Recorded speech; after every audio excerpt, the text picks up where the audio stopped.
Tu vas découvrir une comptine qui pourra t'aider à mieux connaître les nombres en te servant de tes doigts. Combien de doigts as-tu? 1, 2.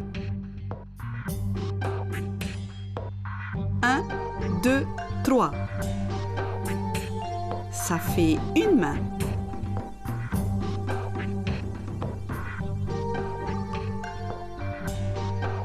1, 2, 3, 4, 5. Ça fait 5 doigts.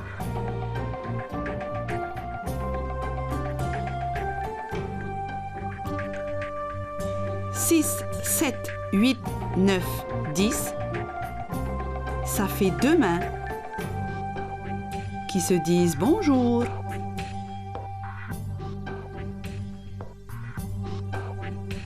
Tu as bien écouté? Combien de doigts as-tu?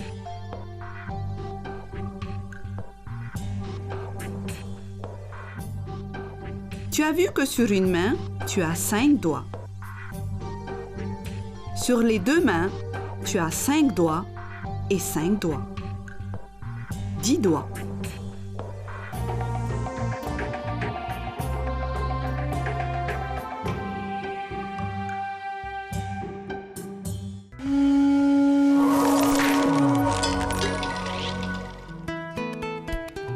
L'album intitulé Numéro 20 encore absent de Louise Roulet, édité par le CRDP de Polynésie française, a pour personnage principal un jeune poisson sergent-major qui s'appelle Numéro 20. Sois attentif à la façon dont il est présenté, dans ce que dit la voix off et par les illustrations. Numéro 20 n'est pas venu à l'école aujourd'hui. Et tout le monde a pu constater son absence, car d'habitude, on le remarque bien. Sa place est vide dans le banc et sur le banc.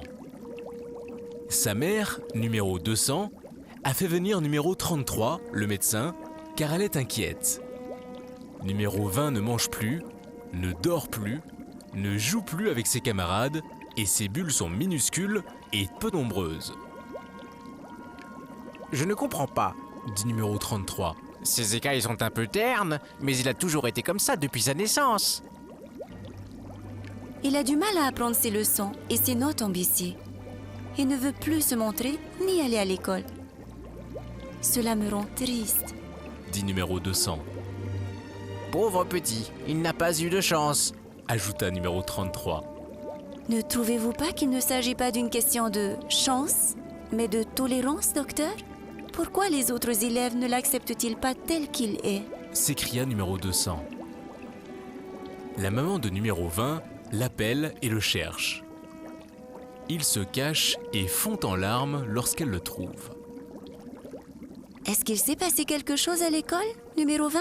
Tu sais, maman, les autres élèves ne m'ont pas frappé, mais ils veulent toujours essayer quelque chose de nouveau pour me changer. La première fois, ils m'ont obligé à nager sur la tête pour le ressembler. La deuxième fois, ils m'ont dessiné des rayures. Et comme ça me faisait un grillage sur le corps, ils m'ont appelé poisson grillé. La troisième fois, ils ont voulu m'enlever mes rayures avec un morceau de corail et m'ont blessé. Tu as bien fait de m'en parler, numéro 20. Nous allons à l'école voir le directeur qui ignore sûrement tout ce que l'on t'a fait subir. Tu es né tel que tu es. Il n'est pas question de te changer. Pour la première fois de sa vie, numéro 20 éprouva du soulagement. Un sentiment de gratitude envers sa mère le submergea. Ses rayures étaient horizontales au lieu d'être verticales. Et alors? Et alors? Et alors?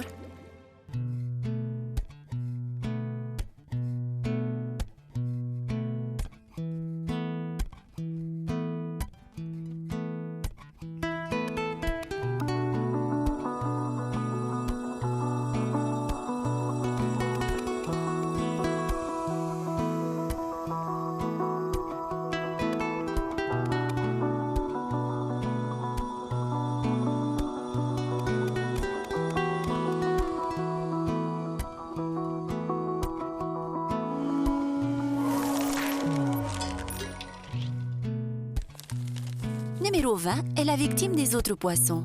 Quelles en sont les conséquences pour lui?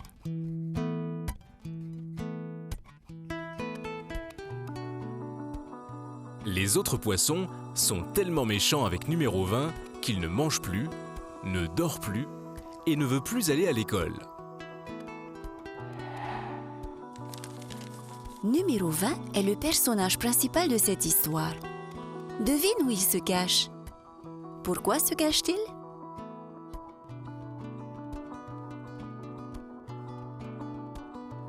Numéro 20 est le personnage principal de l'histoire, mais sur les illustrations, on ne le voit bien qu'à la fin de l'album.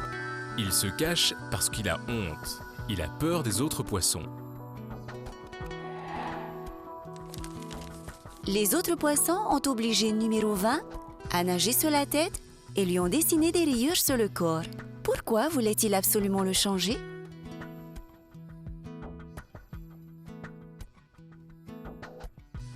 Numéro 20 avait une différence physique à sa naissance. Ses rayures étaient horizontales au lieu d'être verticales. Les autres poissons voulaient changer numéro 20 afin qu'il leur ressemble. À la fin de cette histoire, numéro 20 a repris confiance en lui et veut bien retourner à l'école. Comment numéro 20 a-t-il pu échapper aux méchancetés répétées des autres poissons?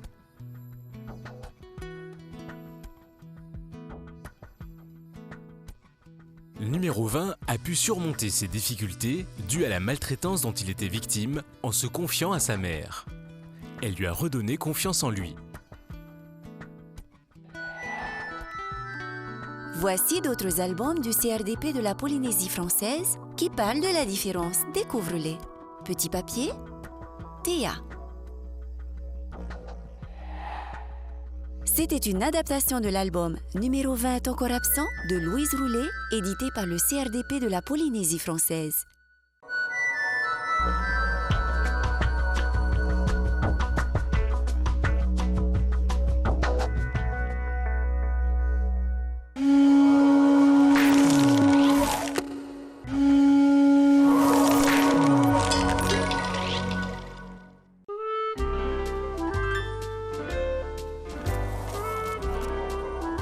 Les lunettes. De nos 5 sens, la vue est l'un des plus précieux. Les lunettes sont des objets très utiles pour protéger nos yeux ou nous aider à mieux voir. Elles peuvent être aussi source de découvertes. Aujourd'hui, tu vas fabriquer une paire de lunettes qui te permettra de voir les objets qui t'entourent d'une toute autre façon. Tu es prêt ?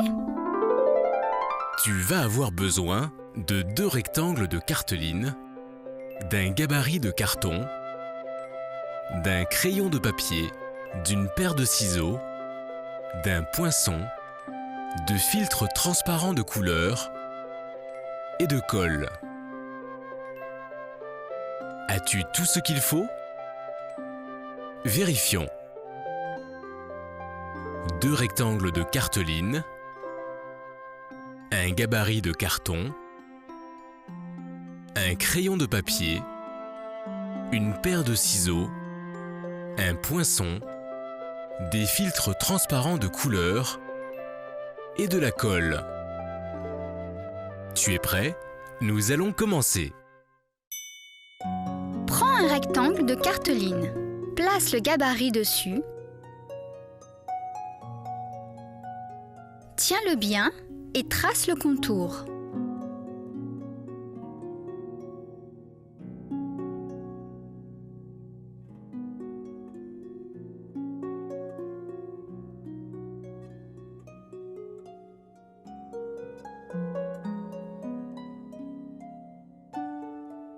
N'oublie pas l'emplacement des yeux.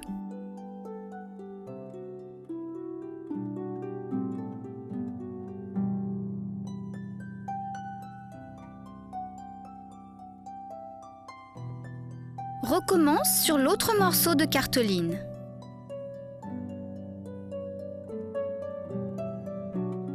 Tu obtiens ceci.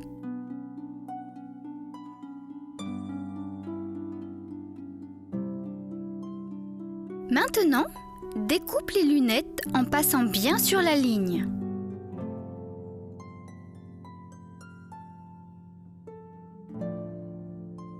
Quand tu as fini, découpe l'autre morceau. tu obtiens ceci. Prends à présent le poinçon. Fais des trous très rapprochés sur toute la ligne. Fais bien attention à ne pas te piquer les doigts. Quand tu as fini, retire le morceau de cartouline pour évider la monture.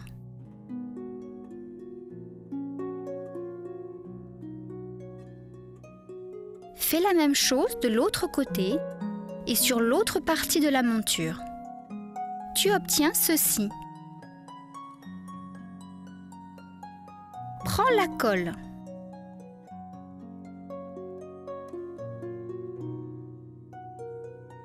Applique-en sur les branches.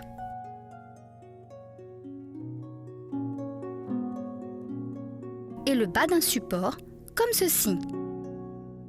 Mais attention, pas sur le dessus. Pose l'autre support sur le premier et passe bien la main pour chasser les bulles d'air.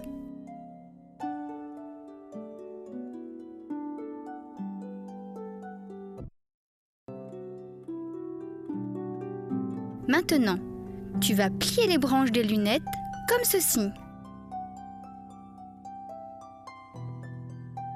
Voilà, la monture de tes lunettes est prête.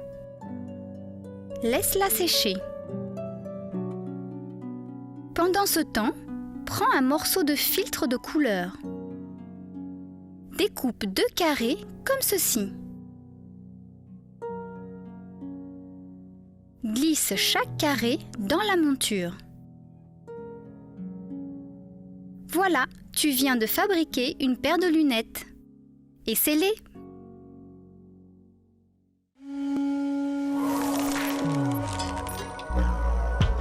Maintenant, jouons. Réponds par vrai ou faux. Avec des lunettes à filtre sombre, je vois bien toutes les couleurs. Vrai ou faux? Tu as trouvé bien sûr. C'est faux. Les filtres sombres ne laissent pas passer toute la lumière. Les couleurs ne sont pas bien visibles. Avec des lunettes à filtre de couleur, les couleurs sont visibles mais différentes. Vrai ou faux? Tu as trouvé bien sûr. C'est vrai. Le filtre de couleur laisse passer la lumière, mais il modifie la vision des couleurs.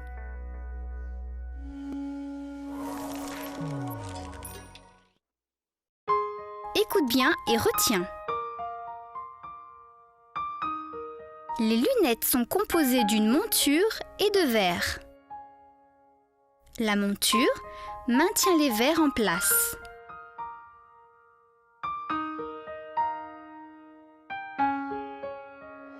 En général, les verres corrigent la vision ou protègent les yeux. Sans lumière, on ne voit pas bien la couleur des objets qui nous entourent. Les filtres de couleur modifient la lumière et la perception des couleurs.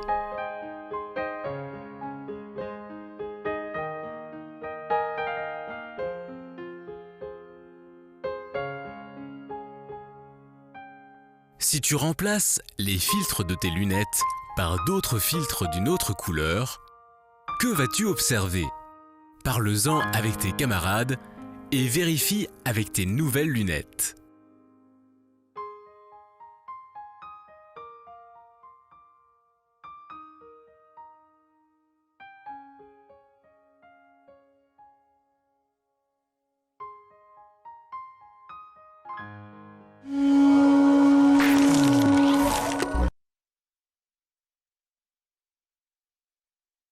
Gros pipi d'Émile Jadoul.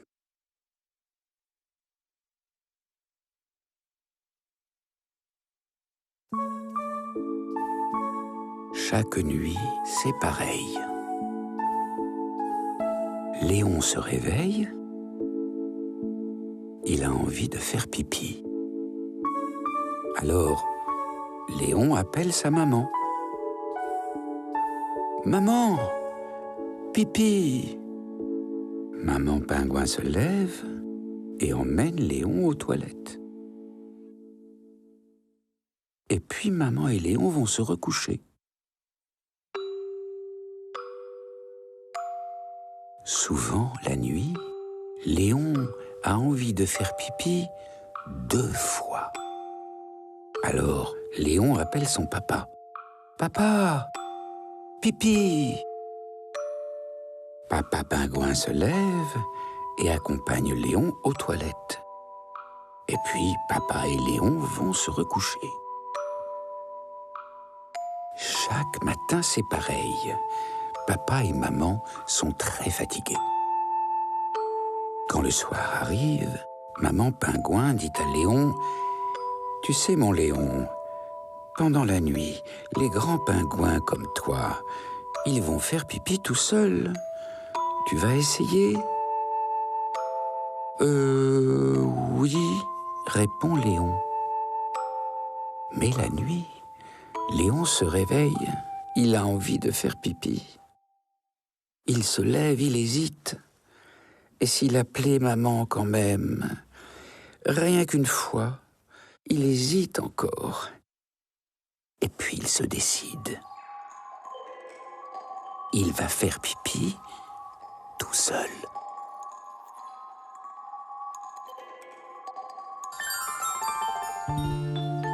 Il est fier, Léon. Tellement fier. « Papa, maman, réveillez-vous !» crie Léon. « Je suis allé faire pipi tout seul, comme un grand !»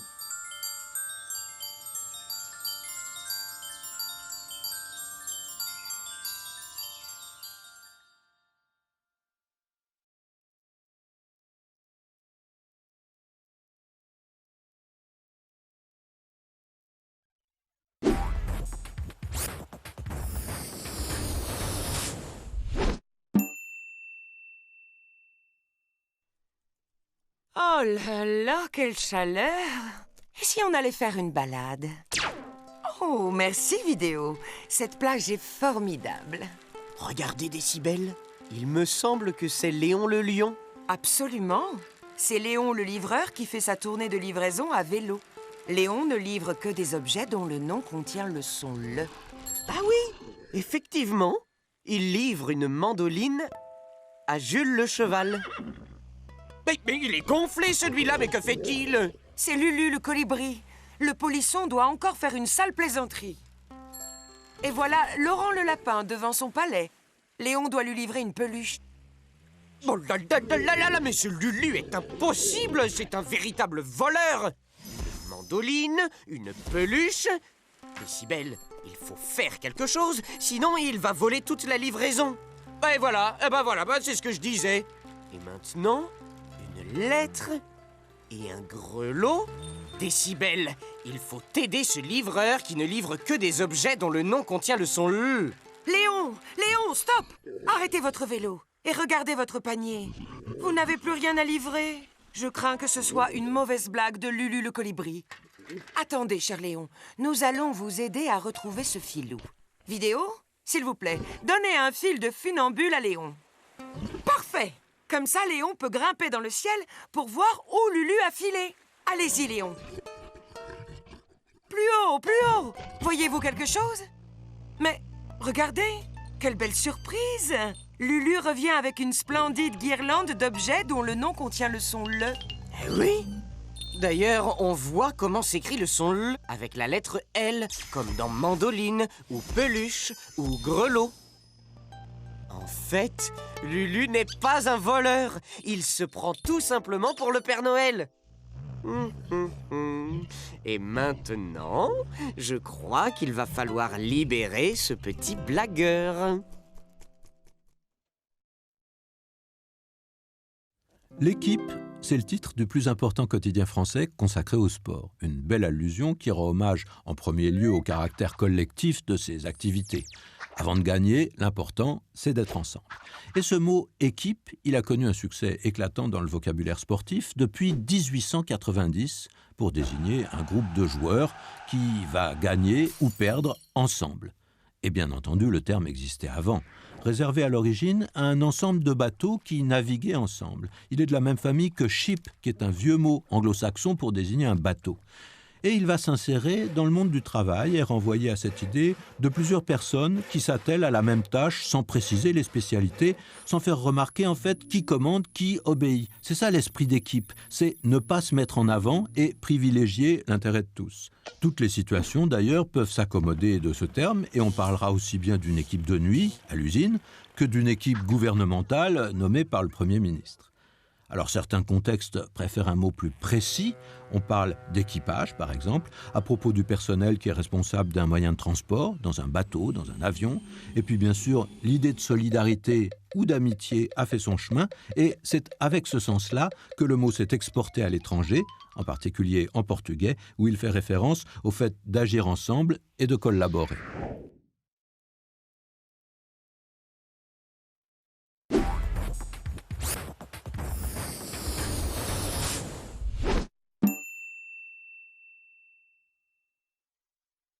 Mesdames et messieurs, pour votre plus grand plaisir, je vais retrouver pour vous, illico, dans les cases de ce tableau, le nombre que vous me demanderez de trouver. Il faut trouver le nombre 3. Et voilà, 3 comme 3 feuilles, mais aussi 3 points ou 3 doigts. C'est trop facile. Il y a des 3 dans toutes les cases. Pas du tout. Regarde ce qu'il y a dans celle-là. Tiens, des lapins qui cherchent leurs copains. Combien sont-ils? Oh là là, est-ce qu'il y a autant de feuilles que de lapins? Il y a autant de lapins que de doigts. Essaie de trouver en comptant les doigts. 1, 2, 3, 4, 5. 5, tu as trouvé. Le dernier nombre nommé correspond au nombre de doigts, au nombre de lapins, au nombre de feuilles. Bah, et attention, le lapin gris change de place. Mais ce n'est pas grave, il peut changer de place, ça ne changera pas le nombre de lapins, ce sera toujours 5. Sauf si le lapin mange les feuilles. Est-ce que tu pourrais trouver un nombre plus grand? Par exemple, le 9. Bien sûr que je peux. Je suis très doué pour associer les quantités identiques. Tu crois vraiment qu'il y a le même nombre de feuilles que de doigts? Je vérifie. 1, 2, 3, 4, 5, 6, 7, 8, 9. Le dernier nombre nommé, c'est 9. Il y en a bien 9 dans chaque case. C'est tout bon. Regarde. Oh, ça alors, les images sont toutes mélangées. Ça ne change rien à la façon de compter. Tu dis les nombres et le dernier compté correspond au nombre d'objets. Même si les objets sont différents? Bon, j'essaie. 1, 2, 3, 4, 5.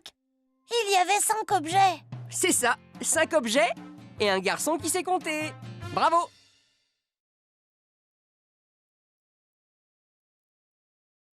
Je mangerais bien un enfant, de Sylviane Dognaud et Dorothée de Montfred.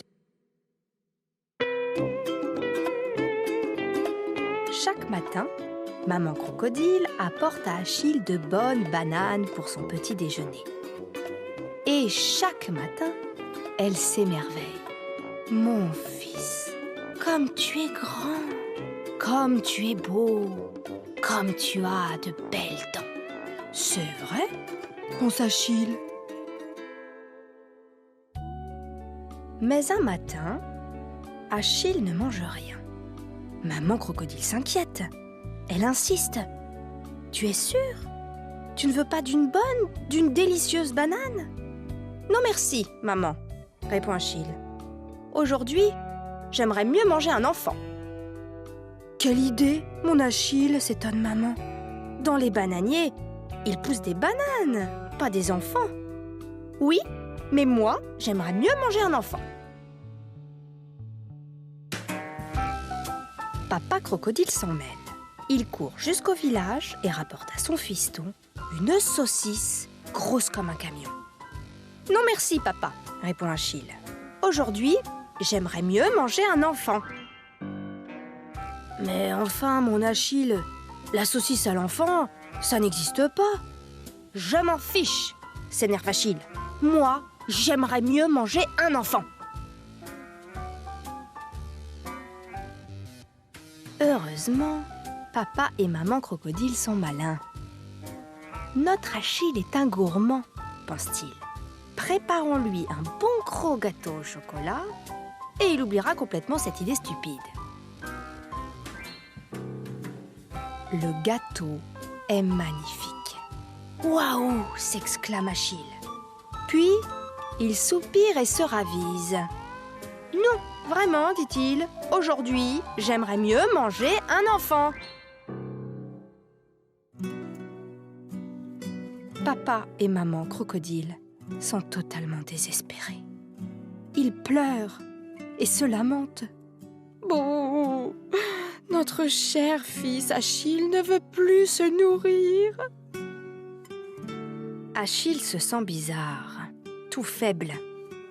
C'est ce qui arrive quand on n'a rien mangé. Un bon bain me fera du bien, pense-t-il. Et il descend à la rivière. Sur la rive, il y a une imprudente petite fille. Ah, chouette! Je vais enfin pouvoir manger un enfant, se dit Achille. Il se tapit dans l'herbe, toutes dents dehors, telle une bête féroce, prête à bondir. Oh, regardez-moi ça, s'exclame la fillette. Un tout petit crocodile. Comme il est mignon. Il n'a pas dû manger beaucoup pour être si maigrichon. Elle l'attrape par la queue, lui chatouille le ventre en disant « Guilu, guilu ». Puis, quand elle en a assez, elle le jette dans la rivière. Plouf! Zut! Raté, pense Achille. Et comme il a vraiment très faim maintenant, il court chez lui en criant « Papa, maman, des bananes, vite! Il faut que je devienne grand. Pour manger un enfant !»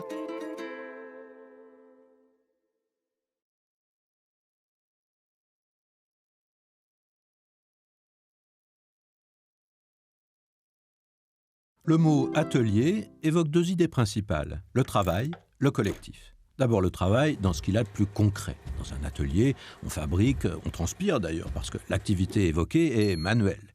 Et puis atelier, c'est un vieux mot français qui est lié à l'artisanat et qui désigne tous les endroits où l'on travaille ensemble. Et lorsqu'arrivent les grandes manufactures, puis l'ère industrielle au XIXe siècle, le mot est toujours là. Et encore aujourd'hui, on a des ateliers d'usine, ateliers carrosserie, mécanique, peinture par exemple, si on pense à une usine automobile. Seulement, ce mot atelier a mené une double carrière. Il est aussi lié aux beaux-arts. Les peintres, les sculpteurs ont leur atelier. Donc, changement de climat, ce peut être un lieu retiré où l'artiste est face à son art, mais l'endroit peut aussi être tout à fait peuplé.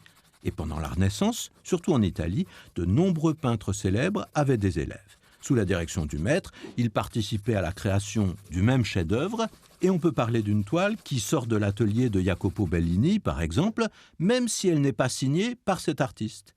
Et c'est avec ce sens que d'autres langues nous ont emprunté le mot, notamment l'allemand. Le mot atelier, enfin, évoque aujourd'hui un travail, une réflexion de groupe, le plus souvent sous la direction d'une personne d'expérience, et ainsi, on parle des ateliers d'écriture où l'on s'entraîne à manier la langue et à raconter.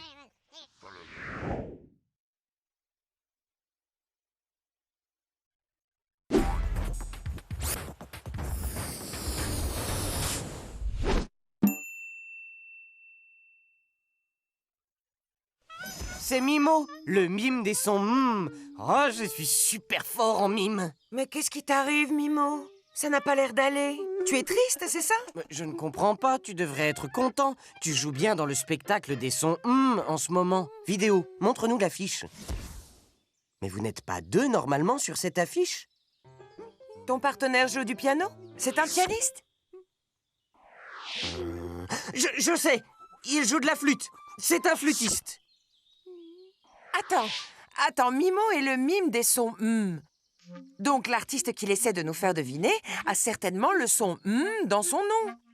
Il joue de tout plein d'instruments. Oh, je sais, c'est un musicien. Ah, d'habitude, c'est moi qui suis fort en mime. Et tu ne sais pas où il est? Bon, on va aller voir chez lui. Vidéo, tu nous y emmènes? Mais là, voilà l'explication. Ton musicien est malade. Mais comment on va faire pour le remplacer? Mais il y a plein d'autres artistes. Des funambules, des clowns. Ah, mais non, je suis bête. On n'entend pas le son dans leur nom. Mais oui, j'ai compris ce que tu mimes. Un comique. Je vous l'avais bien dit, Décibel, que j'étais super fort en mime. Vidéo, amène-nous vite chez ce comique. Décidément, on n'a pas de chance, il a le bras cassé. Je sais. Il nous reste encore le magicien. Et il y a le son dans son nom. Bravo, Sono. Allons voir le magicien. Super! Et il n'est pas malade et il n'a pas le bras cassé. Le spectacle peut commencer. Waouh, toutes ces lettres M. C'est magnifique, merveilleux, mirobolant. C'est avec elles que l'on fait le son M. Oui, c'est le meilleur spectacle des sons que j'ai vu de toute ma vie.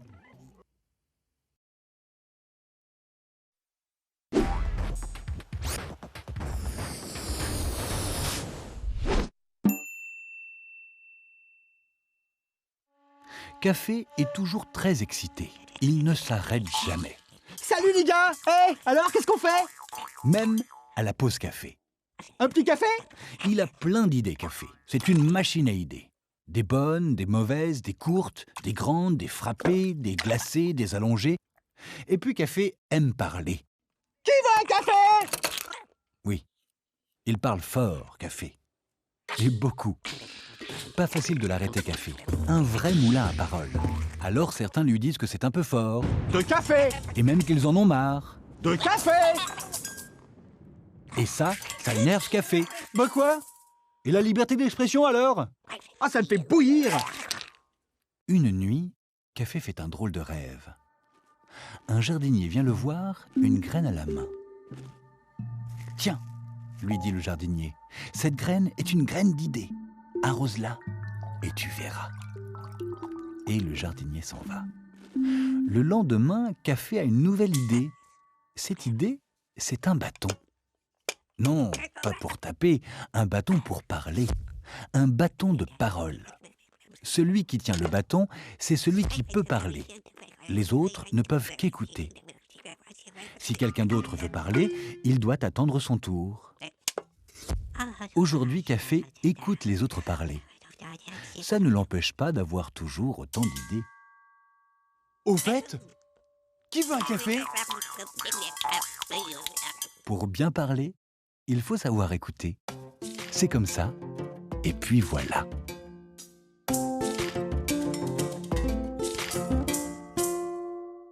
Comme beaucoup d'autres, le mot « unique » a en français deux séries de sens. L'une liée à son sens littéral, à son sens propre, et l'autre liée à son sens figuré.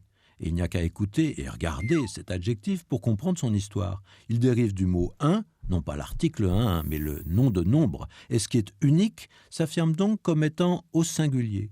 Cela n'existe qu'à un seul exemplaire.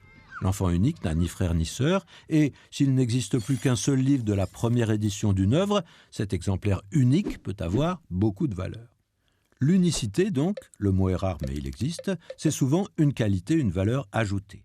Et parfois, c'est le contraire. Le caractère unique indique que le pluriel est interdit, une seule voix est possible, et ainsi on peut parler des régimes à parti unique. Un seul parti politique, celui qui gouverne et qui est autorisé. De même, lorsqu'on parle de la pensée unique, c'est très péjoratif. On signifie qu'il n'y a qu'une seule façon de voir les choses et qu'on est soumis à une vérité imposée. Mais l'adjectif a aussi souvent un sens bien plus subjectif, toujours positif. Ce qui est unique, ça ne ressemble à rien d'autre en étant supérieur à tout le reste. C'est inimitable, c'est exceptionnel. Et pour accentuer cette signification, on en rajoute un petit peu, unique en son genre, un spectacle, un paysage unique au monde. Et l'adjectif est tout à fait élogieux lorsqu'il s'adresse à un être humain, même pour préciser une situation particulière. Clint Eastwood, dans les rôles de vieux cow-boy solitaire et buriné, il est unique. Et bien sûr, c'est ce dernier sens que les langues étrangères ont emprunté au français.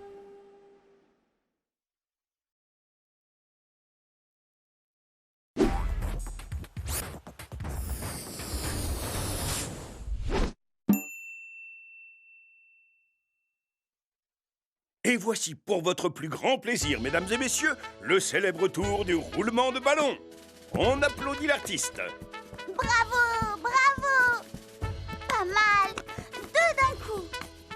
Oh là là, de plus en plus fort. Quel équilibre ces acrobates! Et maintenant, les artistes vont se ranger du plus petit au plus grand. Bah, tous les acrobates sont de la même taille. Il n'y a pas de plus petit et de plus grand. Tu as raison, c'est le nombre d'éléments qui change. C'est ça qu'on va compter. Un acrobate plus une balle, ça fait 2 éléments. Ah oui! 3 acrobates plus une balle, ça fait 4 éléments. Et donc c'est plus grand. Allez, poussez. Mettez-vous juste après les plus petits. Et 6 acrobates plus une balle, ça fait 7 éléments. C'est encore plus grand.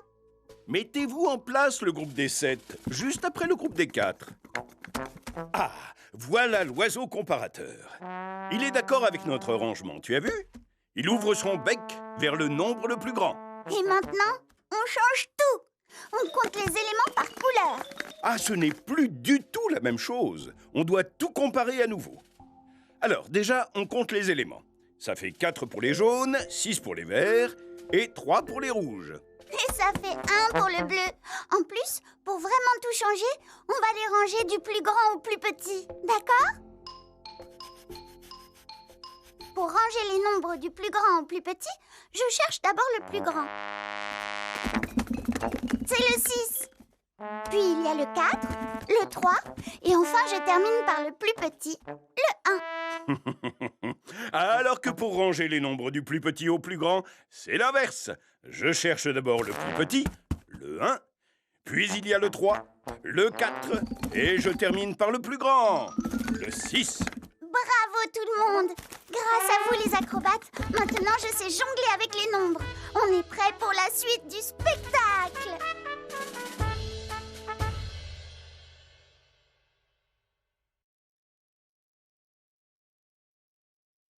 Kalinours va à l'école, d'Alain Broutin et Frédéric Ster.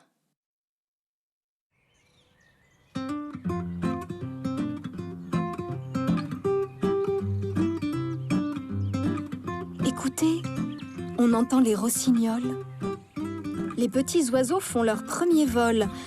C'est l'heure d'aller à l'école.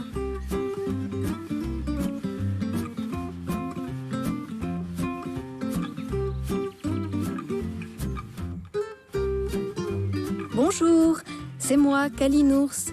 Je vais à l'école. En chemin, je m'amuse bien. Coucou, mademoiselle Pinson. Cherchez-moi dans les buissons.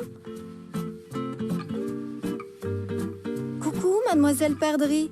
Je suis là, dans la prairie. Voici monsieur Sanglier. Ohé, Kalinours, dit-il. Viens jouer avec moi, je vais t'apprendre à dessiner et à peindre avec les pieds. Pour faire une peinture lupette, on touille dans la barbouillette, ensuite on fait des mouillettes avec les 2 pieds et on saute sur le papier.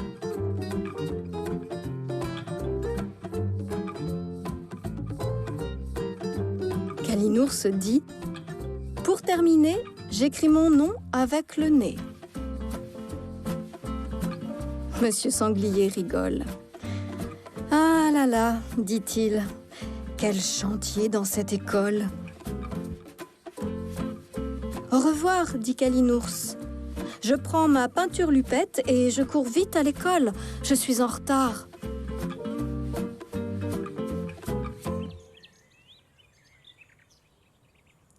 Tiens, voilà Monsieur Renard.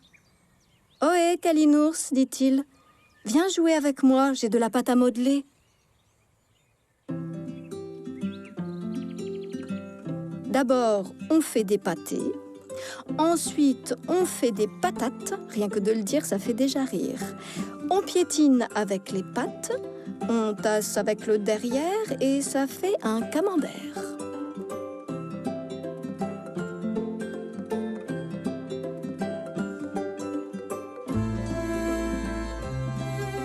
Kalinours dit « Pour terminer, je fais semblant de le manger. » Et Monsieur Renard rigole. « Oh là là, dit-il, quel bazar dans cette école! Au revoir, dit Kalinours. J'emporte mon camembert et je cours vite à l'école. Je suis en retard. Les oiseaux le suivent et chantent. Ohé, Kalinours, va vite te baigner. Tu as le derrière tout collant et le museau tout barbouillé.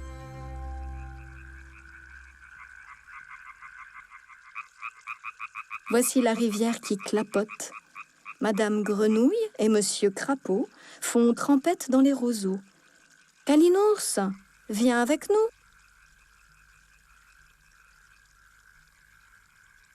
Kalinours entre dans l'eau. Il frotte son museau et Madame Grenouille lui chatouille le ventre et Monsieur Crapaud lui gratouille le dos.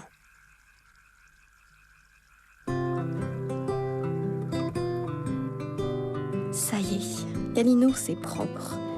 Avant de partir, il cueille un joli bouquet pour offrir à sa maîtresse, qui s'appelle Marie-Agnès et qu'il aime beaucoup, beaucoup. Enfin, il arrive à l'école. « C'est toi, Kalinours ?» dit Marie-Agnès. « Oh, le beau bouquet! Que je suis heureuse! Mais où étais-tu passée? L'école est finie, tu sais. Tous les élèves sont partis. On a fait de la peinture et de la pâte à modeler. »« Moi aussi, dit Kalinours. J'en ai fait autant, regarde. »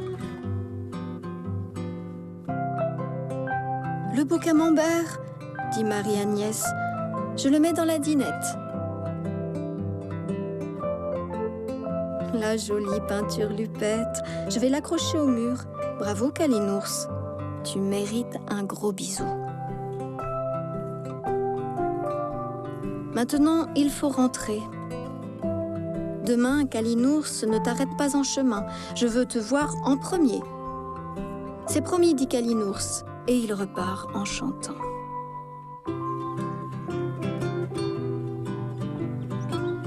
Demain, j'irai à l'école, dans celle de ma vraie maîtresse. J'arriverai en premier et je vais bien travailler.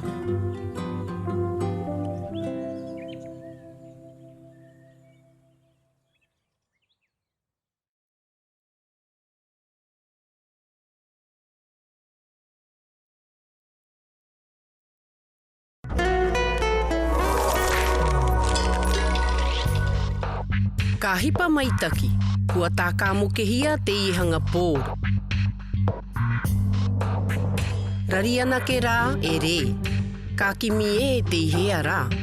Nā te ihanga haka ki te hanga e turu ki a koe. E rari tō roto ki te ka moke re.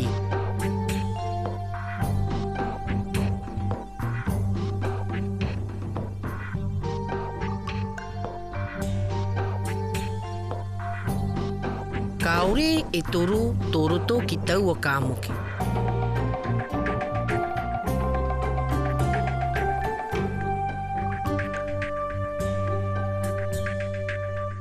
E mea korere kāke ko ia ki te ngahuru maono.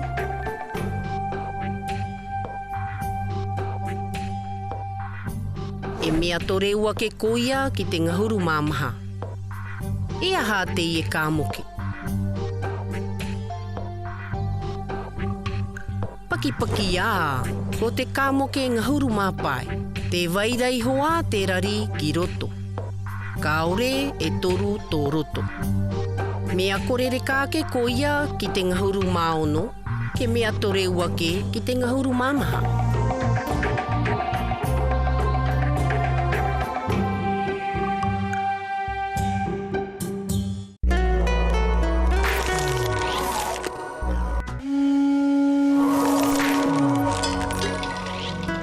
Te kakai, te whetika pua, papakihia e Nicole Dupont, tātahia e Olivier Taurua, nenekihia e te puse RDP no Polinetia Frani. Ki te mata mua, te orara ki Tahiti, rari marania viru mau, ko waihere tōna ingoa. Ko rari hana, kua hinanga roko ia e pupu rari o nā tōna makuahine. E whatu wau rari hei tiare nōna. Kua hipa koia ki te hanga mea e whakatira ki tōna whare. E moa te tito nei ki te huero reiti, ke te wai nei ko riki te ngaeke.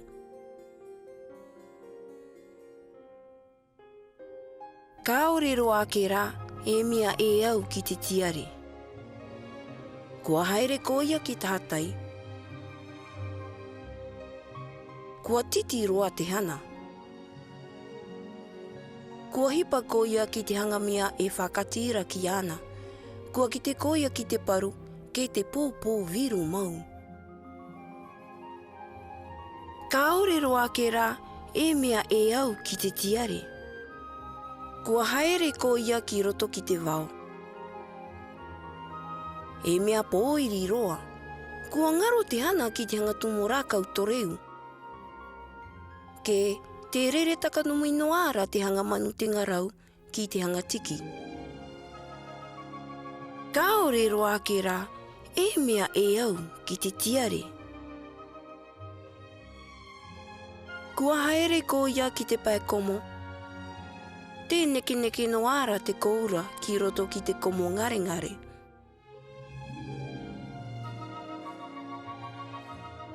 Kaore roa ake rā, e mea e au ki te tiare. Kua kimi, ke kua kimi maoro ko waihere. Kaore roa e tiare i ki te ahia. Roki hia i hora. E mano whetika te ie e tōra maara ki te rangi. Kua hipa ko waihere ki te rangi, ke kua hewa. Au e mea tiare te rangi, kaore rā e roa ka ki aku ki a pōwhaki. Kua rare te kāwake ki ana. Ke taora mai nei ki te hanga whetika ki runga ki te henua ki a nā te marania.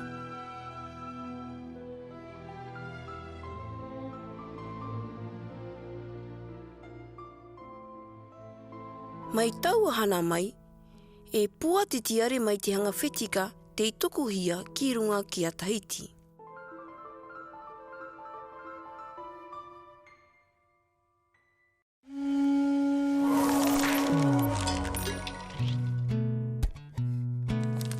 E aha tā waihere e kimi nei? No te aha?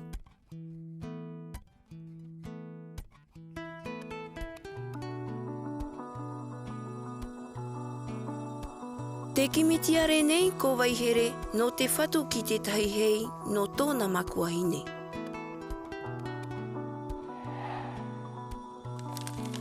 E aha te hanga mea e haka ki te e kimi hanga roa ke te hihi te ie?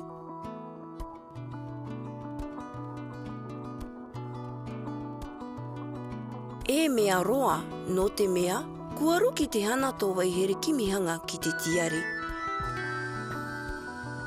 Kua titi roa te hana. Kua kimi, ke kua kimi maoro ko waihere. Kaore roa e tiare i ki te ahia. Ruki hia i hora. E mea hihi roa no te mea, e ātea koia ki tōna whare. Kua haere koia ki tātai. Kua haere koia ki roto ki te wao. Kua haere koia ki te pae komo. Te hinangaro nei ko waihere e haka hei ki tōna makuahine. No te aha?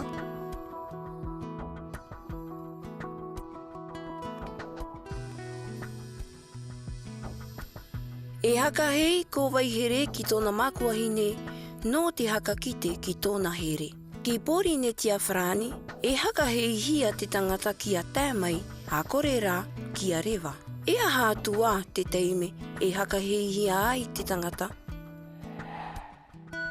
Kua pupu ko waihere ki te hei tiare, hei o nā tōna makuahine. E koe, e aha tā koe e pupu nā tōu makuahine? Ka rekoreko e tō koe hanga hoa.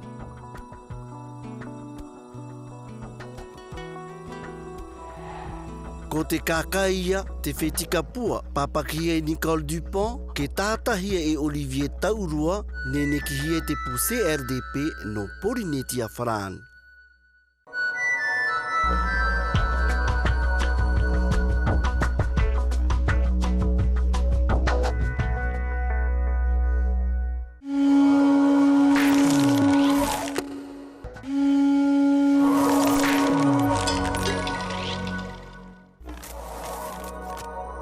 Te perekohu. E matangi au noa.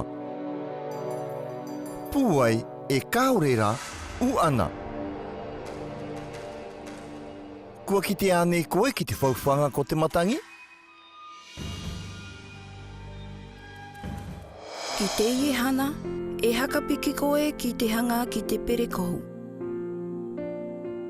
Kia whakakohipa koe, e ki te koe te auranga e te huru ko te matangi. Kua ineine koe? No te hanga ki taua perekohu, e rawe mai koe te parau pāpū maitaki, te rēni, te pēnitara, te pakoti, te rākau, te pine, e te poepoe. Te waira nei tāu te iehanga taonga, e he pāna ke tātou. Te parau pāpū maitaki, te rēni, te pēnitara, te pakoti, te rākau, te pine, e te poepoe. Kua ine koe? Ka hakamata. Ka rawe ki te parau papu maitaki, ka tuku ki mua ki au. Ka rawe ki te pēnitara e te rēni. Ka tuku papu ki tō rima ki runga ki te rēni. Ka rēni mai te taiporo e tae atu ki te taiporo. Ka whakakohu ki te kōrapa.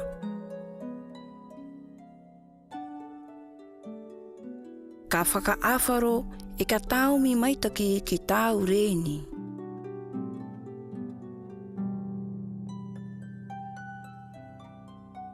Ka rēni rā ki te ienei.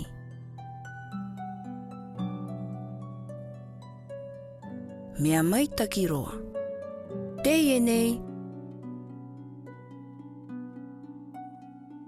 Ka rawe ki te pakoti. Ka tapu ki au ki te rēni. Te rara, ka waiho e piti initi ki waingapu ko te rēni. E nā reira katonga ki runga ki te taiatu hanga rēni. Mea maitaki roa. Ka tuku te kōrapa ki mua ki au. Ka rawe ki te pine. Ka ara ko te puta koe. Ka hoki ki konei. Konei, konei e ko. Ka hoki katonga ki waingapu ko te kōrapa. Ka rawe ki te taiporo hoki hia. E ka tui ki runga ki te pine.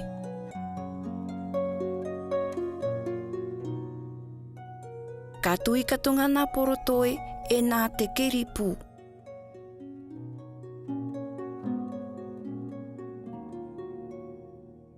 Kua oti te hanga pererau ko te perekohu.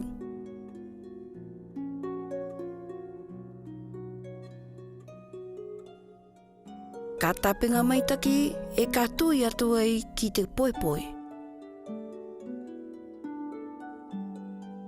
Ka rawe ki te rakau. Ka pine atu ai ki runga ki te perekohu. Kua oti tāu perekohu. Kua hanga mai koe ki te ho e perekohu.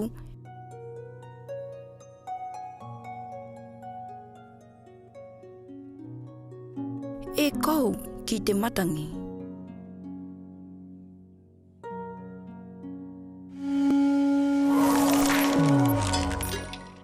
E hakuti tātou. Te ie te teihanga taonga. Ho e hawe ke tākie, ho e kitara, ho e rewa, ho e pāuma. E aha te whakakohipa nei ki te matangi. Te hawe ke tākie, e. Te kitara, kaore. Te rewa, e. Te pāuma, e. Kua kitenga ki au. Te haweke, te rewa, e te pāuma. Te whakakohipa nei ki te matangi.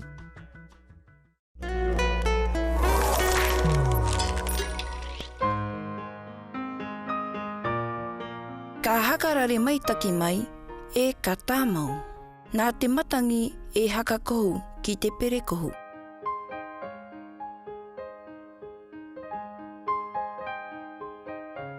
Kāreko, te matangi. Kohu. Nō te hanga ki te perekohu, e titauhia te parau e te pakoti.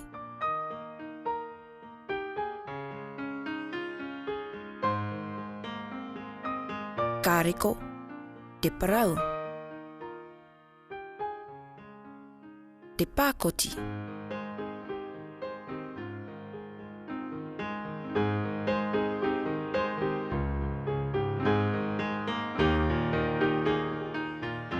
E kimi koutou ki te ie nei, te hanga mātini e whakakohipa nei ki te matangi.